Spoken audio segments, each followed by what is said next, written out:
back to my channel.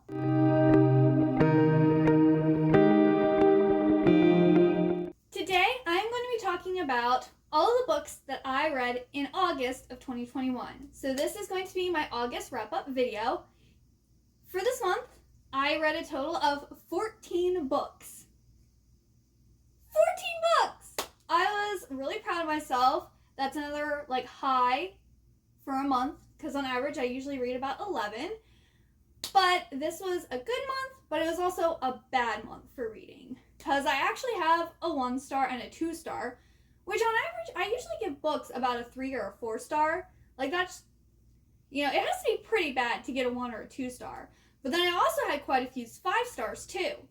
So let's talk about all these books. We're going to start off with the 1-star, and so I'm going to start from worst and then kind of go up to the best. And the majority of these are 3-star books. But yes, let's get into the 1-star. So, this might shock some of you, but this was my 1-star book. She Who Became the Sun by Shelly Parker Chan. I talk about this more in one of my reading vlogs, but the first half of this book I enjoyed. I was really a fan of Shu, who's supposed to be our Mulan, because this is marketed as a Mulan retelling, but I disagree with that 100%. So basically, if you don't know what this book is about, this girl is told that in her future there's nothingness, but for her brother there is greatness. Well, her dad and brother end up dying, and she decides to take her brother's name and therefore his destiny and become someone great. Starting off, that's great. There's a famine going on. She's all alone. She has no one left. She's going to do what she needs to do to survive. I 100% agree with that. I am on board. I was rooting for her. Yes. Then we have a eunuch called Ouyang, and he is the last remaining person of his family.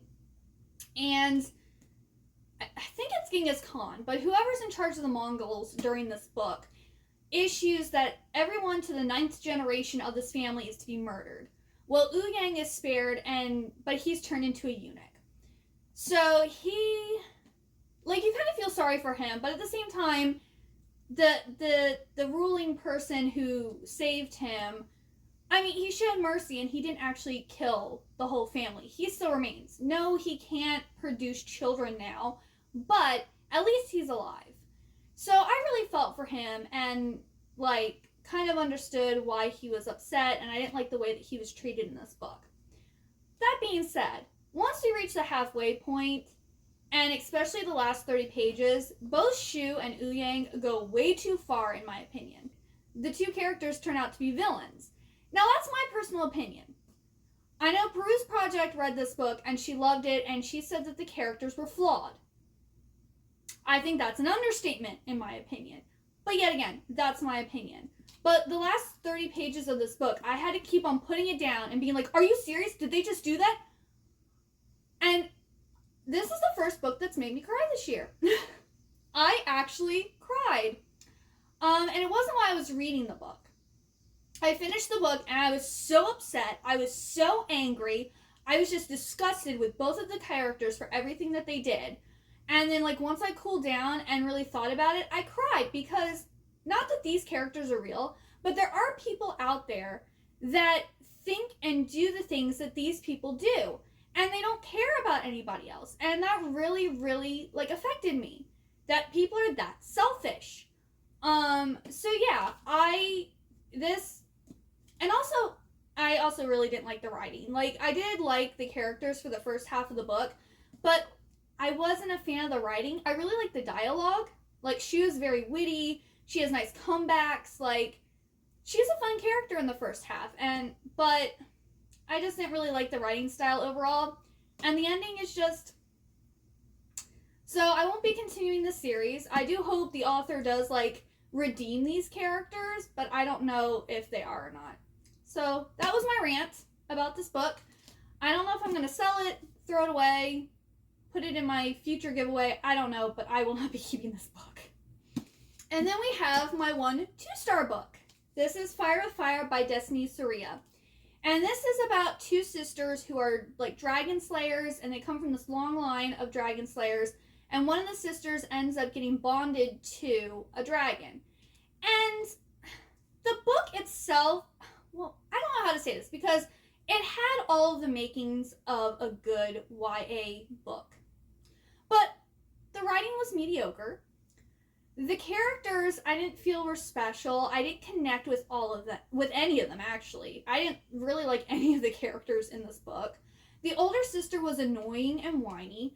The younger sister was kind of meh. And even the side characters were okay. So and the dragon wasn't even awesome or anything in my opinion. So this book just overall just was lacking. And I wasn't on the edge of my seat. There was nothing exciting. I didn't feel for any of these characters when things happened. I was like, okay, cool. And I just kept reading. I did read it it is a quick read. I read it in 2 days. So, it does flow very well. It's engaging enough, but it just wasn't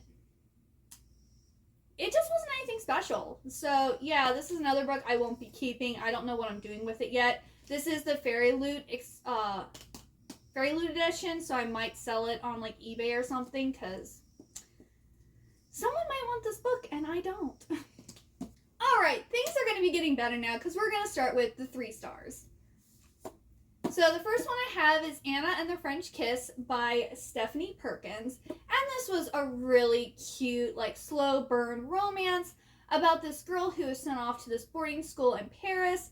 And she meets this guy named Etienne, and they fall in love. And it's just sweet and cute. And you get to, travel to Paris. So I just really enjoyed this. It was what you expect from a slow burn romance. Personally, I'm not really a huge fan of slow burn romances. I want them to I'd say halfway through the book, if they get together, that makes me happy. But not all the way till the very end, and then we don't really we're getting the lead up of the relationship, not actually the relationship itself. But that still being said, I really enjoyed it, and I gave it 3 stars. Then I finally finished reading The Beautiful and the Cursed by Paige Morgan. This book I started years ago, and I've slowly been working through it. I just was never in the mood for it. And I originally picked this series up because it's about gargoyles, or it has gargoyles in it. And that's new. I haven't really, well, there's one other YA novel I have right now that has a gargoyle in it, but not as the main supernatural creatures in it.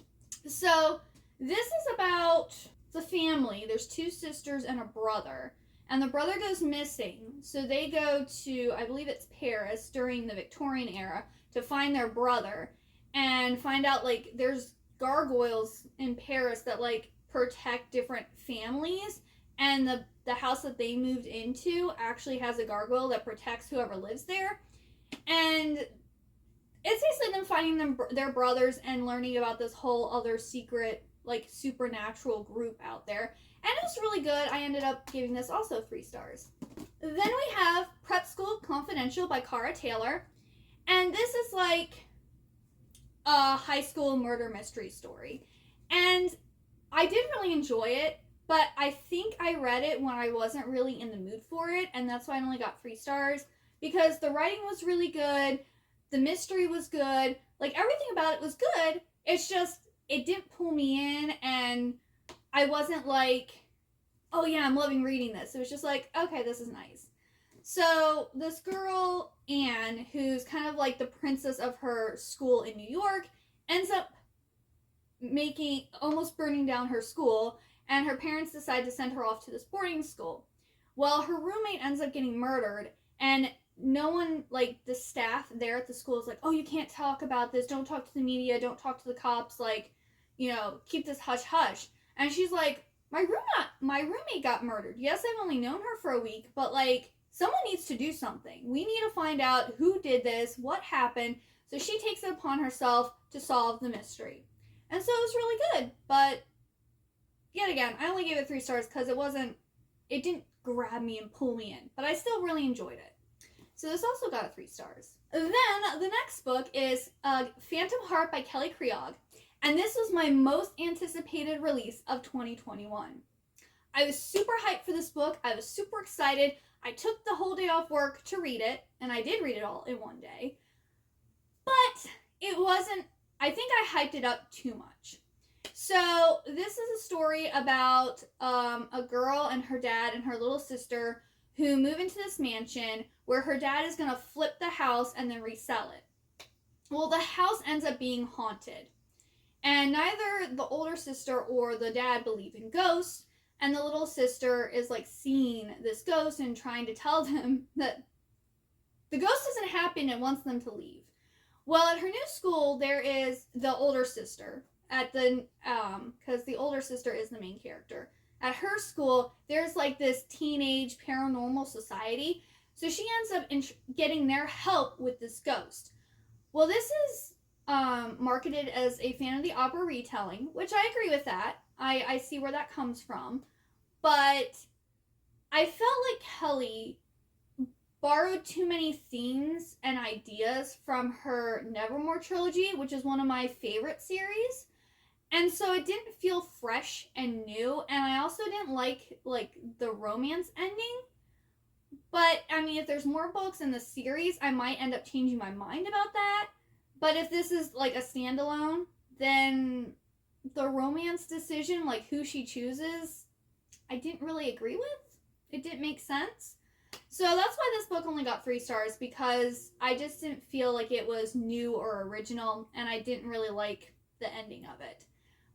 But the writing was amazing. I got the writing that I was expecting from Kelly is what I got. So I'm super happy about that. And I like the whole like paranormal society who goes around ghost hunting. That was pretty cool. So overall, I really liked the book. It just didn't stand out to warrant a 4 or 5 star. But if you haven't read the Nevermore trilogy and you want to start off with this, I wouldn't see any problem with it. But if you have read the Nevermore trilogy, you might be let down a little bit. And then my last 3-star is Disenchanted, Your Favorite New Fairy Tale by Brianna Sugalski.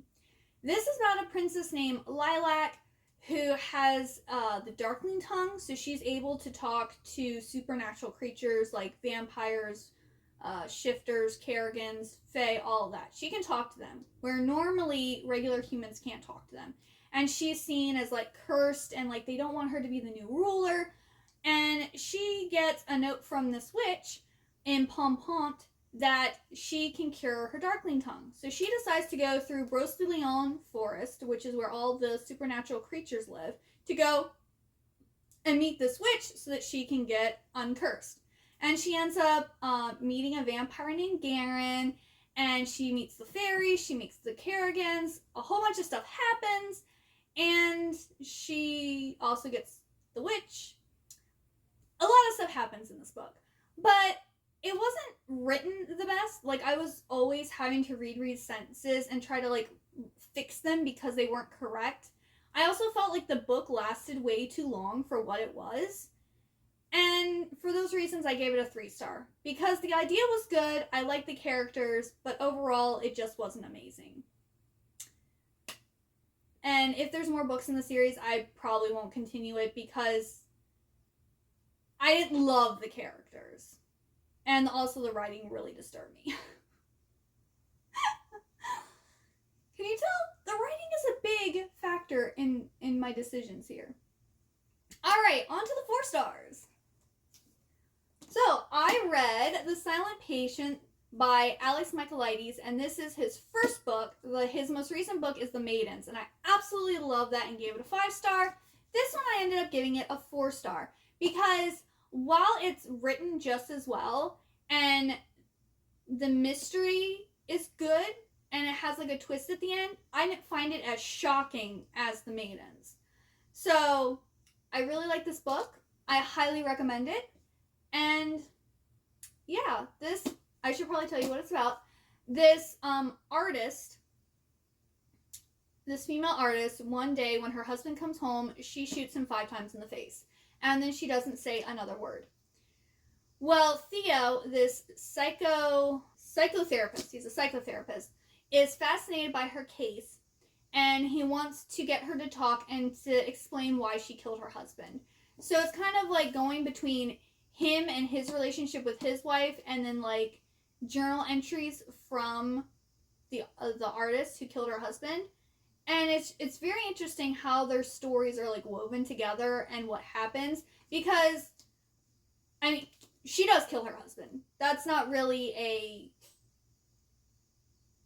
I don't think that's a spoiler in my opinion. I knew starting off that she killed her husband. Like, all the evidence is there. You're more trying to figure out why she did it, because she's not telling anyone why she killed her husband. Which I pretty much know. I mean, why do women kill their husbands?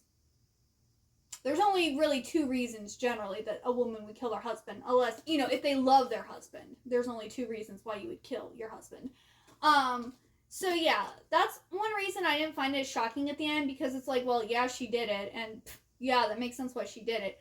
But the leading up to, like, the psychology behind it is really interesting, and I really like that. Sorry if that was a spoiler, but, I mean, I kind of had it all figured out, kind of like, as soon as I read the synopsis, so I figure you all would too. Then, I also read Tiger's Quest by Colleen Hook. As you know, if you've been watching my channel, I'm trying to get through this series by the end of the year, and this is the second book in the Tiger Saga. And this time we are following Kelsey and Kassan as they're trying to break the second part of this curse. And it was exciting. It all takes place in India. And yeah, I think it's just as good as the first book. And I'm really looking forward to reading the third book in the series in September. Then we have Six Crimson Cranes by Elizabeth Lim. And this book was so good. I gave it 4 stars on Goodreads, but it's really more like a 4.5 because it was just so good. I loved all the characters. I loved, like, the fantasy elements. There are a few, like, parts that dragged here and there, but besides those few, like, points, like, it was so good. It had me on the edge of my seat. I was wondering what was going to happen, and it ends with her going on, like, another quest, and I can't wait for the next book because this was just so good. So if you don't know, this is a retelling of The Wild Swans. And in this, Shiori and her brothers, her 6 brothers, are cursed. They get turned into cranes, and she gets a bowl put on her head and told if she makes any noise, like out of her mouth, that for each noise she makes, one of her brothers will die. So, and then she gets sent far away. So she has to try to find her way back and try to find her brothers while not saying anything. Like, even if she's in pain, she can't say, like, ow, or, like, make a noise. Like, literally, nothing can come out of her mouth. And it was just really fascinating to see how strong she is as a character and what she'll go through to break the curse on her and her brothers. And it was just so good. Then I read The Telltale Corpse by Harold Shinter, and this is the last book in the Edgar Allan Poe mystery series. I'm sad it's over. I want more. But I'm happy for what I could get. In this one, Edgar Allan Poe is solving a string of, like, mysteries or, like, murders that are happening, and they're taking place in different areas, but they're all, like, connected. But it's figuring out how they're connected and why these people are being murdered that's really fascinating. And let me tell you, the end, when you're trying to figure out who it is, there's, like, all these red herrings, and you're like, oh, it's gotta be this person. Oh, no, this person. Wait. Like, it had me on the edge of my seat. Like, it was so good. So I gave this one a 4-star because it was just so good. I really, really liked it. And this whole series basically follows Edgar Allan Poe as he solves mysteries throughout Baltimore and, like, Boston. So, yes, if you like Edgar Allan Poe and or you like Victorian mysteries, I highly, highly recommend this series. All right, now on to the 5 stars. Woo!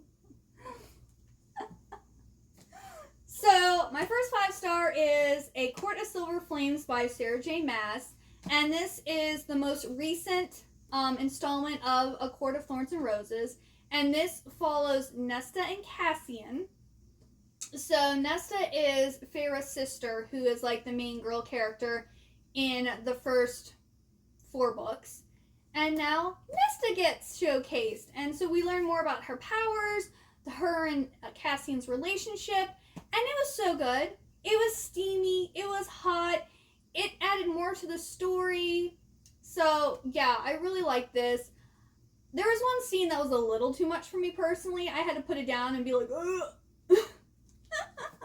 So this is a lot more graphic, in my opinion, than the other books in the series. I would say this is the most graphic.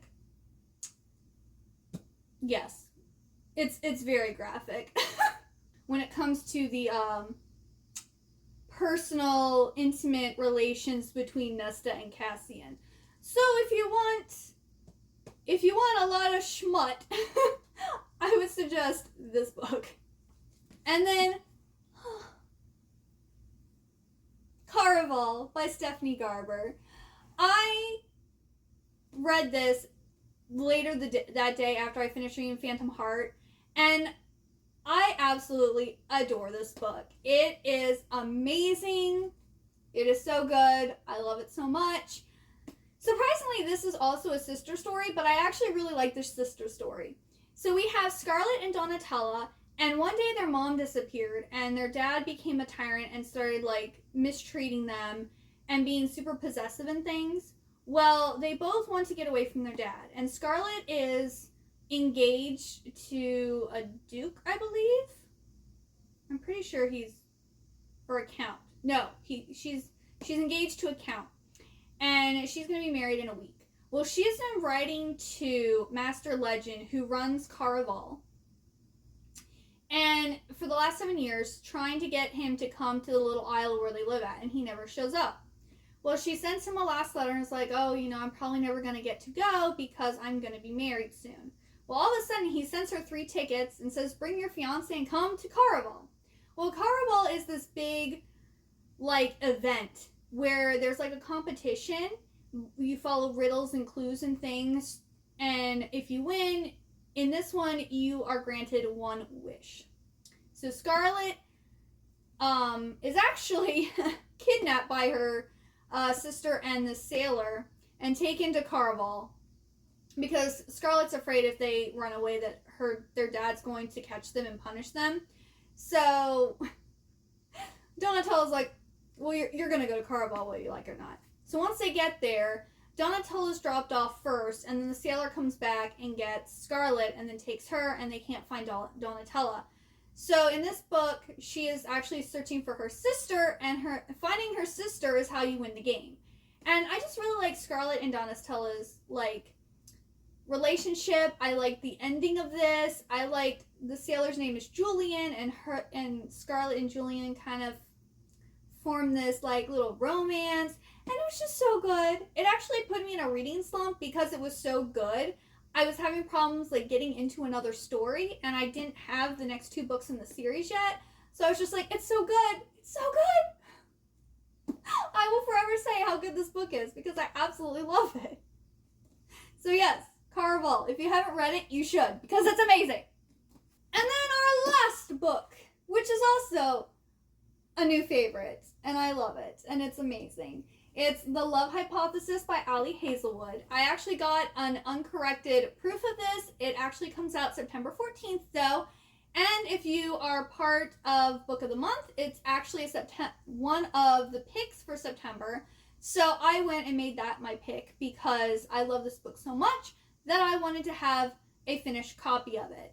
Also in hardback, because I believe if you don't get the Book of the Month version, it's going to be in paperback. So it's about 2 scientists at Stanford. One of them, the guy, is a professor, and then Olive is a PhD student. Well, Olive's best friend kind of hits it off with her boyfriend, who's now her ex-boyfriend.